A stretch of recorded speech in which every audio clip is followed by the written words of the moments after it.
تعالوا نعمل مع بعض النهاردة ورقة لحمة بالخضار. طعمها وريحتها بجد حلوة جدا، واللحمة بتطلع دايبة ومستوية بالشكل ده. هتعجبكم اوي ان شاء الله. اول حاجة هنا معايا خضار، معايا حوالي 3 بصلات مقطعاهم شرايح بالشكل ده. هنزل عليهم بملح وفلفل اسود، وابدا ادعكهم مع بعضهم بالشكل ده. ومعايا في الصينية التانية ديت بقى خضار مقطع، فلفل الوان وطماطم وجزر وبطاطس. لو عايز تستغني عن البطاطس براحتك. ومعايا هنا قطعية لحمة، ممكن تجيبيها من السن او من الانتركوت او من الموزة. أهم حاجة عشان تستوي في الفرن، فلازم تكون قطعية لحمة مناسبة لتسوية الفرن بالشكل اللي انت شايفاه ده. اللحمة اللي معايا ديت لحمة سن. في طاسة على النار كده بقى هنزل بمعلقة من الزيت ومعلقتين من الزبدة. انا سبت اللحمة ديت مع البصل مع الفلفل الاسود شوية، ما صورتش بس اللقطة دي. هنزل اديها تشويحة كده الاول، تاخد صدمة على النار بالشكل اللي انت شايفاه ده. جربوها بالطريقة ديت وانا متأكدة ان شاء الله ان هي تعجبكم. خلاص اللحمة خدت صدمة واخدت لون معايا كمان.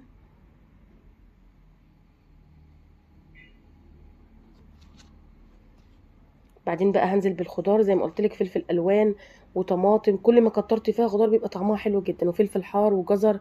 ممكن تبشري الجزر او تقطعيه قطع كده. والبطاطس برضو مقطعاها بالشكل اللي انت شايفاه ده، بس قطعي البطاطس سميكه شويه عشان لما تستوي في الفرن ما تتهريش معاكي. وابدا اخلط الخضار كله كويس مع بعضه بالشكل اللي انت شايفاه ده. وبعدين بقى في صينيه كده هبدا احط ورق فويل بالطول وبالعرض بالشكل اللي انت شايفاه ده. وبعدين بنفس الشكل برضو هحط ورق الزبده. هبدا انزل بالخضار الاول. حقيقي الوصفة ديت حلوة قوي، وطعمها وريحتها بتقلب لك الدنيا. هبدأ ارص اللحمة بقى فوق الخضار بالشكل ده. كلنا عارفين ورقة اللحمة ديت يعني بتاخد الاكل في حتة تانية، تنفع معاكي في اي مناسبة. وشكلها شيك كده على السفرة وبتبقى حلوة قوي.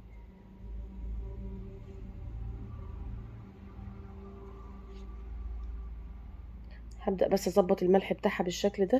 وابدأ احط كده 3 4 قطع من الزبدة، برضو بتخلي طعمها حلو.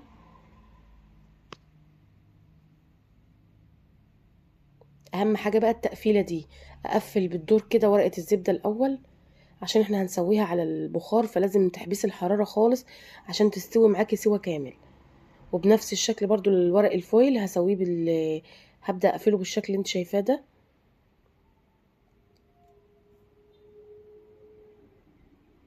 في الوقت ده بقى هكون مشغله الفرن الاول، هضيف عليها كوبايه من الميه المغليه كده. واشغل الفرن عليها، بتاخد معايا حوالي ساعه ونص لساعتين. وبتطلع معاكي بالجمال اللي انت شايفاه ده.